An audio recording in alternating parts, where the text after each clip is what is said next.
Hi అండి. ఈ వీడియోలో చాలా యూస్ఫుల్ యూనిక్ టిప్స్ అయితే ఉన్నాయి. వీడియోని అయితే ఎక్కడ కూడా స్కిప్ చేయకండి.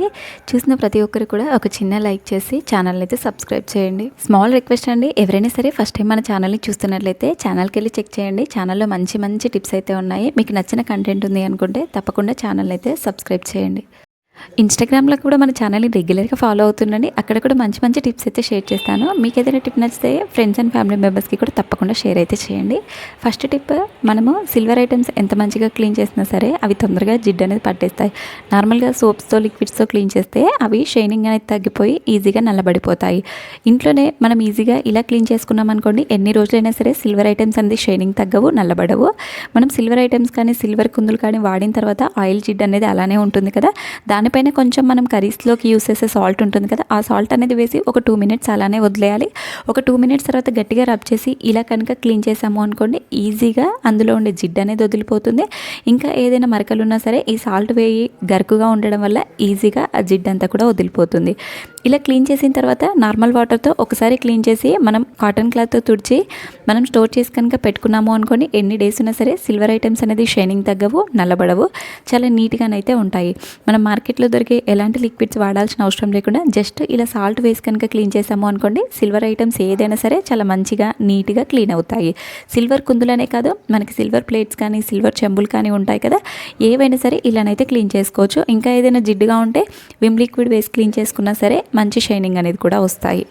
సిల్వర్ క్లీనింగ్ రిలేటెడ్ టిప్స్ అనేది మన ఛానల్లో చాలా ఉన్నాయి. ఎవరైనా సరే కావాలి అనుకుంటే మన ఛానల్కి వెళ్ళి చెక్ చేయండి. క్లీన్ చేసుకునే విధాలు అయితే చాలా ఉన్నాయి. మీకు నచ్చిన విధంగానైతే క్లీన్ చేసుకోవచ్చు. నెక్స్ట్ టిప్, చాలామంది ఇళ్లలో రెగ్యులర్గా ఇలాంటి ప్లాస్టిక్ వాటర్ బాటిల్సే వాడతారు. అంటే పిల్లలకి కానీ హస్బెండ్ ఆఫీస్కి వెళ్ళడానికి కానీ మనం కొన్ని డేస్ వాడిన తర్వాత అందులో నుండి ఒక రకమైన స్మెల్ అనేది వస్తుంది. మనం ఎవ్రీ 1 week or 15 daysకి ఒకసారి అయితే నీట్గా క్లీన్ చేసుకున్నాము అనుకోండి, మనకి ఎన్ని డేస్ ఉన్నా సరే బాటిల్స్ అనేది స్మెల్ రావు, అందులో ఫంగస్ అలాంటిది అయితే ఫామ్ అవ్వదు. మనము చాలామంది పౌడర్స్ లిక్విడ్స్ వేసి క్లీన్ చేస్తారు, దానివల్ల స్మెల్ అనేది వచ్చేస్తుంది. జస్ట్ అలాంటి లిక్విడ్స్ అవసరం లేకుండా ఒక స్పూన్ రైస్ అనేది వేసుకొని కొంచెం గోరువెచ్చని వాటర్ అనేది వేసుకోవాలి. తర్వాత బాటిల్ క్యాప్ పెట్టేసి గట్టిగా షేక్ చేసాము అనుకోండి, డస్ట్ అనేది ఈజీగా వస్తుంది. అందులో బియ్యం అనేది వేయడం వల్ల డస్ట్ అనేది ఈజీగా బయటకు వచ్చేస్తుంది. అలాగే స్మెల్ అంతా కూడా బియ్యం అనేది పీల్చేస్తుంది. సో దీనివల్ల మనకి బాటిల్ అనేది చాలా నీట్గా మంచిగానైతే క్లీన్ అవుతుంది. తర్వాత ఒకసారి నార్మల్ వాటర్ పోసి క్లీన్ చేసుకుంటే బాటిల్ అనేది ఎలాంటి స్మెల్ అనేది అయితే రాదు. నెక్స్ట్ టిప్, పిల్లలకి ఎప్పుడైనా సరే పాలల్లో బూస్ట్ కానీ హార్లిక్స్ కానీ కలిపినప్పుడు మనం డైరెక్ట్గా పాలల్లో వేసామనుకోండి, అది గడ్డ కట్టిపోతుంది. లేదు అంటే ఓన్లీ బూస్ట్ మాత్రమే వేసి కలిపినా సరే అంతా గడ్డలుగా అయిపోతుంది. అలా వేయకుండా ఫస్ట్ మనం బూస్ట్ కానీ హార్లిక్స్ కానీ ఏదైనా సరే మిల్క్ పౌడర్ కలిపేటప్పుడు ఫస్ట్ ఆఫ్ ఆల్ అందులో కొంచెం షుగర్ అనేది వేసుకొని తర్వాత మనం వేసే బూస్ట్ కానీ హార్లిక్స్ కానీ మిల్క్ పౌడర్ కానీ వేసి కలిపాము అనుకోండి, గడ్డలు అనేది కట్టదు, పాలలో చాలా మంచిగా కలిసిపోతుంది. వీడియోలో మీకు చూపిస్తున్నట్టుగా జస్ట్ షుగర్ కొంచెం వేసి తర్వాత బూస్ట్ అనేది వేసుకున్నాను. తర్వాత ఇలా పాలను కనుక షేక్ చేసి కలిపాను అనుకోండి, బూస్ట్ అనేది ఈవెన్గా కలుస్తుంది, ఉండల్లాగా ఉండదు, చాలా నీట్గా కలిసిపోతుంది. తర్వాత మనము బూస్ట్ కానీ హార్లిక్స్ కానీ స్టోర్ చేసేటప్పుడు డబ్బాలు కనుక తెచ్చుకున్నాము అనుకోండి, అందులో షుగర్ వేసి పెట్టాము అనుకోండి, గడ్డ కట్టకుండా ఉంటుంది. ఒకవేళ మనం మూత లూజ్గా పెట్టినా సరే షుగర్ మిక్స్ చేసి పెట్టడం వల్ల అది గడ్డ కట్టకుండా ఉంటుంది. ఒకవేళ మనం చిన్న చిన్న ప్యాకెట్స్ కనుక తెచ్చుకుంటూ పెట్టుకున్నాము అనుకోండి, వన్స్ మనం ప్యాకెట్ అందులో వేసిన తర్వాత రిమైనింగ్ అలానే మనం రబ్బర్ కనుక వేసి పెట్టాము అనుకోండి, గాలి తగలడం వల్ల అది తొందరగా గట్టి పడిపోతుంది. అలా గట్టి పడకుండా ఉండాలి అంటే మనం నైఫ్ ఉంటుంది కదా, ఆ నైఫ్ అనేది ఫస్ట్ అందులో కొంచెం షుగర్ అనేది వేసుకోవాలి. మనం ప్యాకెట్ స్టోర్ చేయడానికి సీల్ చేయడానికి ముందు కొంచెం షుగర్ అనేది వేసుకోవాలి. షుగర్ అనేది వేసుకొని మంచిగా మిక్స్ చేసి నైఫ్ అనేది కొంచెం హీట్ చేసి దాన్ని కనుక ఇలా క్లోజ్ చేసాము అనుకోండి, మంచిగా క్లోజ్ అయిపోతుంది. అందులోకి గాలి తగలకుండా ఉంటుంది కాబట్టి తర్వాత ఎప్పుడైనా మనం తీసి వాడుకోవాలి అన్నా సరే బూస్ట్ కానీ హార్లిక్స్ కానీ గడ్డ కట్టకుండా ఉంటుంది. నెక్స్ట్ ఎప్పుడైనా కావాలి అనుకున్నప్పుడు జస్ట్ సీజర్తో కొంచెం కట్ చేసి మళ్ళీ ఇలా నైఫ్తో కనుక సీల్ చేసి పెట్టుకున్నాము అనుకోండి, మనం చిన్న ప్యాకెట్ అయినా సరే ఎన్ని రోజులైనా సరే గడ్డ కట్టకుండా చాలా నీట్గానైతే ఉంటుంది. ఐ హోప్ మీకు టిప్స్ అన్నీ కూడా నచ్చాయని అనుకుంటున్నాను. వీడియో మొత్తం చూసిన తర్వాత మీకు ఏ టిప్ నచ్చిందో కూడా కామెంట్ చేయండి. మనం ఇంట్లో రెగ్యులర్గా యూస్ చేసే టీ స్టైనర్స్ ఉంటాయి కదా, కొన్ని డేస్ వాడిన తర్వాత అవి మొత్తం కూడా నల్లబడిపోతాయి. ఎందుకంటే మనం రెగ్యులర్గా ఇలాంటి టీ స్టైనర్స్ అనేది వాడుతూ ఉంటాం కదా, దాన్ని మనం ఎవ్రీ 1 monthకి ఒకసారి ఇలా కనుక క్లీన్ చేసుకున్నాము అనుకోండి, మనకి మనం టీ వడపోసినా కూడా ఈజీగా ఫిల్టర్ అయిపోతుంది. అందులో ఉండే డస్ట్ అంతా కూడా ఈజీగా బయటికి వెళ్ళిపోతుంది. ఆ హోల్స్ అన్నీ కూడా మనకి క్లోజ్ అయిపోయినాయి, ఈజీగా ఓపెన్ అయిపోతాయి. ఫస్ట్ ఆఫ్ ఆల్ టీ స్టైనర్ని తీసుకొని ఫస్ట్ వాటర్తో క్లీన్ చేసుకోవాలి. తర్వాత కోల్గేట్ టూత్పేస్ట్ ఉంటుంది కదా, ఆ టూత్పేస్ట్ అనేది దానిపైన వేసి మనం యూస్ చేయని టూత్ బ్రష్తో ఇలా ఒక 1 మినిట్ పాటు గట్టిగా రబ్ చేసి క్లీన్ చేయాలి. ఇలా గట్టిగా రబ్ చేసి ఒక 2 మినిట్స్ అలానే పక్కకు పెట్టుకోవాలి. 2 మినిట్స్ తర్వాత అందులో కొంచెం కుకింగ్ సోడా, మనం వంటల్లోకి యూస్ చేసే కుకింగ్ సోడా ఉంటుంది కదా, ఆ సోడాని వేసి మళ్ళీ ఒకసారి గట్టిగా కనుక క్లీన్ చేసాము అనుకోండి, ఈజీగా అందులో ఉండే జిడ్డు, ఏదైనా డస్ట్, ఏదైనా మనకి టీ పౌడర్ ఉంటుంది కదా, అది కూడా ఈజీగా బయటికి వెళ్ళిపోతుంది. సో మనకి నెక్స్ట్ టైం ఏదైనా టీ కానీ పాలు కానీ ఏదైనా వడపోసుకున్నా కూడా అందులో ఉండే హోల్స్ అన్నీ కూడా ఓపెన్ అవుతాయి కాబట్టి ఈజీగా మనకి టీ కానీ ఏది వడపోసినా కూడా ఈజీగా కిందికి అనేది కారిపోతుంది. మెయిన్గా ఇలాంటి స్టీల్ స్ట్రైనర్స్ ఉంటాయి కదా, అవి మాత్రమే ఇంత జిడ్డుగా పడతాయి. ఈజీగా ఇలా క్లీన్ చేసుకున్నాము అనుకోండి, మనకి చాలా నీట్గానైతే అవుతాయి. ఇలా బ్రష్తో రబ్ చేసి పెట్టుకున్న తర్వాత మనకి నార్మల్ వాటర్తో కనుక క్లీన్ చేసుకున్నాం అనుకోండి, టీ స్ట్రైనర్ అనేది చాలా నీట్గా అవుతుంది. అందులో ఉండే డస్ట్ అంతా కూడా పోతుంది. క్లోజ్ అయిన హోల్స్ కూడా ఈజీగా ఓపెన్ అయిపోతాయి. ఇలాంటి క్లీనింగ్ రిలేటెడ్ టిప్స్ అనేది మన ఛానల్లో చాలా ఉన్నాయి. ఒకసారి ఛానల్కి వెళ్ళి అయితే చెక్ చేయండి. డస్ట్ అంతా కూడా ఇలా వాటర్లోకి వచ్చేస్తుంది కాబట్టి మనకి టీ స్ట్రైనర్ అనేది చాలా నీట్గా అయిపోతుంది. నెక్స్ట్ టిప్ అండి, ఈ టిప్ అయితే అందరికీ యూజ్ అవుతుంది. చాలామంది ఇళ్ళలో కామన్గా రెగ్యులర్గా యాపిల్స్ తినే అలవాటు అయితే ఉంటుంది. పిల్లలైనా పెద్దలైనా కానీ రెగ్యులర్గా తినే అలవాటు ఉంటుంది. మనం డైరెక్ట్ మార్కెట్ నుండి తీసుకొచ్చి నార్మల్ వాటర్తో కడిగి క్లీన్ చేసి తింటూ ఉంటారు. అలా తినడం వల్ల ఆల్రెడీ మనకి ఏంటంటే యాపిల్స్ స్టోర్ చేయడానికి కానీ, లేదు అంటే కలర్ అనేది చేంజ్ అవ్వకుండా ఉండడానికి దానిపైన కెమికల్స్, మైనం అలాంటివి అయితే పూస్తారు. సో మనం నార్మల్ వాటర్తో క్లీన్ చేస్తే ఆ కెమికల్స్ అనేది పోవు. జస్ట్ ఇలా కొంచెం గోరువెచ్చని వాటర్ తీసుకొని కొంచెం సోడా అలాగే ఉప్పు ఈ రెండింటిని వేసుకొని మంచిగా కలుపుకొని యాపిల్స్ అనేది అందులో వేసి ఒక 5 to 10 మినిట్స్ అలానే వదిలేయాలి. ఒక 5 to 10 మినిట్స్ తర్వాత నార్మల్ వాటర్ పోసి కనుక క్లీన్ చేసాము అనుకోండి, యాపిల్స్ అనేది చాలా నీట్గా క్లీన్ అవుతాయి. దానిలో ఉండే కెమికల్స్, పెస్టిసైడ్స్, మైనము అలాంటిది ఏదైనా సరే ఈజీగా క్లీన్ అయిపోతుంది. నెక్స్ట్ టిప్, మనము స్టిక్కర్స్ అనేది రెగ్యులర్గా పెట్టుకుంటూ ఉంటాము. స్టిక్కర్స్ పెట్టుకున్న తర్వాత చాలామందికి స్టిక్కర్స్ పెట్టుకునే ప్లేస్లో అంటే లైక్ ఇచ్చింగ్ అనేది వస్తుంది. అంటే కొంతమందికి స్టిక్కర్స్ అనేది పెట్టుకున్నా పడవు. అలాంటప్పుడు ఏంటి అంటే మనం పెట్టుకున్నా సరే ఇచ్చింగ్ అనేది రావడం వల్ల ఇన్ఫెక్షన్స్ అనేది వస్తాయి. అలా ఇచ్చింగ్ రాకుండా ఉండాలి అంటే మనము స్టిక్కర్ పెట్టుకోవడానికంటే ముందు అక్కడ మనము బాడీ లోషన్ కానీ, లేదు అంటే ఏదైనా లోషన్ కానీ, ఇలా క్రీమ్స్ ఉంటాయి కదా, ఫెయిర్ అండ్ లవ్లీ కానీ, ఆ క్రీమ్ అనేది అప్లై చేసి తర్వాత స్టిక్కర్ని కనుక ఆ ప్లేస్లో పెట్టుకున్నాము అనుకోండి, మనకి ఇచ్చింగ్ అనేది రాదు, ఇన్ఫెక్షన్స్ అనేది రావు. చాలామందికి స్టిక్కర్స్ అనేది, కొంతమందికి ఎలర్జీ అనేది ఉంటుంది స్టిక్కర్స్ వల్ల. అలా ఎలర్జీ ఉన్న వాళ్ళైతే ఇలా ఏదైనా సరే మనకి లాక్మీలో దొరుకుతుంది లోషన్ అనేది. నార్మల్గా బయట కూడా మనకి లోషన్స్ ఉంటాయి కదా, ఆ లోషన్స్ ఇలా పెట్టుకొని స్టిక్కర్ కనుక పెట్టుకున్నాము అనుకోండి, ఎలాంటి ఇచ్చింగ్ కానీ ఎలాంటి సైడ్ ఎఫెక్ట్స్ కానీ ఉండవు. నెక్స్ట్ టిప్, మనము రెగ్యులర్గా గ్యాస్ స్టవ్ అయితే వాడతాము. గ్యాస్ స్టవ్ అయితే రోజు నైట్ పడుకునే ముందు అయితే క్లీన్ చేస్తాం. బట్ ఈ బర్నల్స్ అనేది మనం ఎవ్రీ 1 month 15 డేస్కి ఒకసారి క్లీన్ చేసుకున్నాము అనుకోండి, గ్యాస్ స్టవ్ మంట అనేది చాలా మంచిగా వస్తుంది, చాలా నీట్గానైతే వస్తుంది. మనం క్లీన్ చేసుకోవడానికి చాలామంది హార్పిక్ కానీ, ఈనో కానీ అలాంటివి అయితే వాడతారు.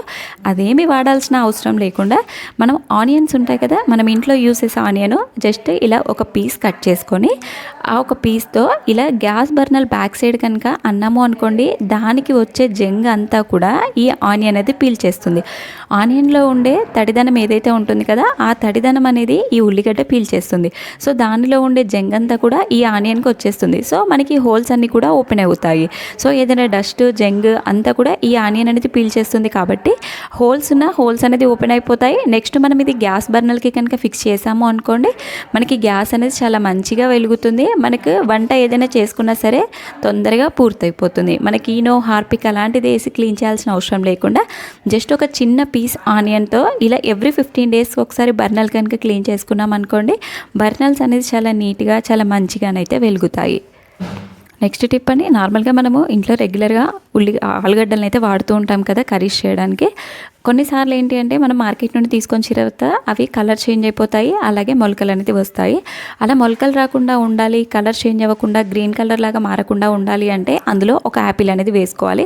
ఒకవేళ మనకి ఇంట్లో యాపిల్ కనుక అవైలబుల్గా లేదు అనుకోండి, ఒక 2-3 వెల్లుల్లి పాయలు ఉంటాయి కదా, ఆ పాయలు కనుక బుట్టలో వేసి ఇలా గాలి తగిలేటట్టు కనుక పెట్టాము అనుకోండి, మనకి ఎన్ని డేస్ ఉన్నా సరే ఆలుగడ్డలు అనేది పాడవకుండా ఉంటాయి, మొలకలు అనేది రావు, కలర్ అయితే చేంజ్ అవ్వవు. మనం ఫ్రిడ్జ్లో పెట్టాల్సిన అవసరం లేకుండా బయట పెట్టినా సరే కలర్ అనేది చేంజ్ అవ్వకుండా లేకుండా నార్మల్గా మనం ఇంట్లో ఏదైనా ప్యాకెట్స్లో మనం స్టోర్కి వెళ్ళినప్పుడు ఇలా రవ్వ కానీ ఇడ్లీ రవ్వ దోశకి పిండి అలా తెచ్చుకుంటూ ఉంటాం కదా. ఇలా ప్యాకెట్ అనేది కట్ చేసిన తర్వాత రిమైనింగ్ మిగిలితే మనం రబ్బర్ వేసి బయట పెడితే గాలి తగలడం వల్ల అవి తొందరగా పురుగు అనేది పట్టేస్తాయి. ఎంత క్వాంటిటీ ఉన్నా సరే అవి తొందరగా పురుగు అనేది వచ్చేస్తాయి. అలా పురుగు పట్టకుండా మనం డబ్బాలో కూడా స్టోర్ చేయకుండా మనం ఇలా కనుక పెట్టుకున్నాము అనుకోండి, మనకి పురుగు అనేది పట్టవు. ఎన్ని రోజులు ఉన్నా సరే ఫ్రెష్గానైతే ఉంటాయి. ఇలా నైఫ్ని కనుక స్టవ్ పైన హీట్ చేసి మనం ఇలా మిగిలిన సరుకుల్ని కనుక సీల్ చేసాము అనుకోండి, మంచిగా క్లోజ్ అయిపోతుంది.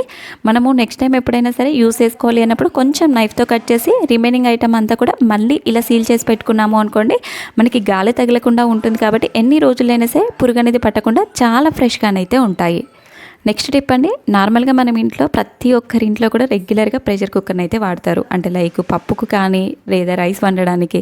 కొన్నిసార్లు మన ప్రెషర్ కుక్కర్ చాలా ఇయర్స్ అయింది అనుకోండి తెచ్చుకొని, అది అందులో ఉండే గ్యాస్ కట్ అనేది లూజ్ అయిపోతుంది. వాచర్ అనేది ఉంటుంది కదా, వాచర్ అనేది లూజ్ అయిపోవడం వల్ల అందులో నుండి వాటర్ అనేది లీక్ అవుతుంది. మనం పప్పు కానీ రైస్ కానీ పెట్టినా సరే తొందరగా ఉడకదు, మాడిపోతుంది.